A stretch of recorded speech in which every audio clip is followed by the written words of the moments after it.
மும்பையா சிஎஸ்கேவா? முதல் போட்டியில் வெற்றி பெறப்போவது யார்? பிரபல ஜோதிடர்கள் வெளியிட்ட கணிப்பு அதிர்ச்சியில் ரசிகர்கள். அதாவது மார்ச் 23ஆம் தேதி அனைவரும் பெரிதும் எதிர்பார்க்கும் Chennai super Kings, Mumbai Indians அணிகள் மோத இருக்கின்றன. அந்த வகையில் சேப்பாக்கத்தில் இரவு நேர போட்டியாக இந்த போட்டி நடைபெறுகிறது. இரு அணிகளும் தலா 37 போட்டிகளில் விளையாடி உள்ளன. இதில் மும்பை அணி 20 போட்டிகளிலும், சென்னை அணி 17 போட்டிகளிலும் வெற்றி பெற்றுள்ளன. அதில் சேப்பாக்கத்தில் இரு அணிகளும் தலா 8 போட்டிகளில் விளையாடி உள்ளன. மும்பை அணி 5 போட்டிகளிலும், சிஎஸ்கே அணி 3 போட்டிகளிலும் வெற்றி பெற்றிருக்கிறது.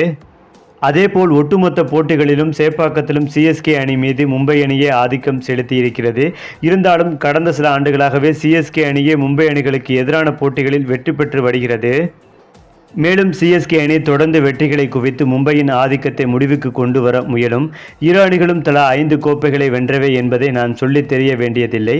அந்த வகையில் முதல் போட்டியிலேயே இரு அணிகளும் வெற்றி பெற அனைத்து முயற்சிகளையும் மேற்கொள்வார்கள்.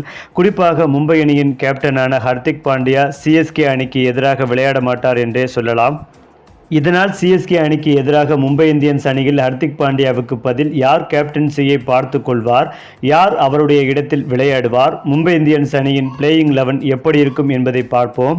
மேலும் மும்பை பிளேயிங் 11 பொறுத்தவரை Rohit Sharma, Ryan, Suryakumar Yadav, Tilak Varma, Naman Dhir, Raj Angad Bawa, Robin Minz, Deepak Chahar, Mitchell Santner, Jasprit Bumrah, Trent Boult, Mujeeb ur Rahman.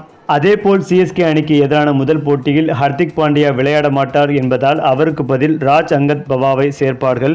கேப்டன்சியை இந்திய அணியின் T20 கேப்டன் சூரியகுமார் யாதவ் பார்த்து கொள்வார் எனலாம். ஹர்திக் பாண்டியா அணிக்கு திரும்பும் பட்சத்தில் நமன்தீர் அல்லது ராஜ் அங்கத் பவா இருவரில் ஒருவர் வெளியே வைக்கப்படலாம். பிளேயிங் 11 8 இந்தியர்கள் இருப்பார்கள் என்பதால் இம்பாக்ட் வீரர் வெளிநாட்டு வீரராகவே இருக்க அதிக வாய்ப்புள்ளதாக சொல்லப்படுகிறது. குறிப்பாக சென்னை சூப்பர் கிங்ஸ் மற்றும் மும்பை இந்தியன்ஸ் அணிகள் இதுவரை தலா 5 முறை ஐபிஎல் பட்டத்தை வென்றுள்ளனர். இந்த முறை எப்படியாவது 6வது பட்டத்தை வெல்ல வேண்டும் என்று இரு அணிகளும் போட்டி போட்டு வருகின்றன. அதே போல கடந்த சில போட்டிகளில் மும்பை அணி சென்னையை வீழ்த்தவில்லை. இதனாலும் சென்னையில் வைத்து வெல்ல வேண்டும் என்று மும்பை ஆர்வமாக உள்ளது. தற்போது வெளியான தகவலின்படி ஐபிஎல் 2025இல் சிஎஸ்கே மற்றும் மும்பை அணிகள் விளையாடும் போட்டி மார்ச் 23 அன்று சென்னையில் நடைபெறும் என்ற தகவல் வெளியாகி உள்ளது. இந்த நிலையில்தான் ஐபிஎல் போட்டி ஆரம்பிக்கும் முன்பே சிஎஸ்கே வெர்சஸ் மும்பை அணிக்கான எதிர்பார்ப்பு ரசிகர்கள் மத்தியில் எழுந்துள்ளது. இந்த போட்டியில் வெற்றி பெறப் போவது யார் என்பது குறித்த கணிப்புகளையும் பிரபல ஜோதிடர்கள் அடிக்கடி வெளியிட்டு வருகின்றனர். சரி, இப்ப நீங்க சொல்லுங்க, சிஎஸ்கே வெர்சஸ் மும்பை இந்த போட்டியில் வெற்றி பெறப் போவது யார்? இதை பற்றிய உங்களுடைய கருத்துக்களையும் உங்க கமெண்ட்ல சொல்லுங்க. மேலும் இந்த வீடியோ உங்களுக்கு பிடித்திருந்தால் லைக் பண்ணுங்க, ஷேர் பண்ணுங்க, மறக்காம சப்ஸ்கிரைப் பண்ணிக்கங்க.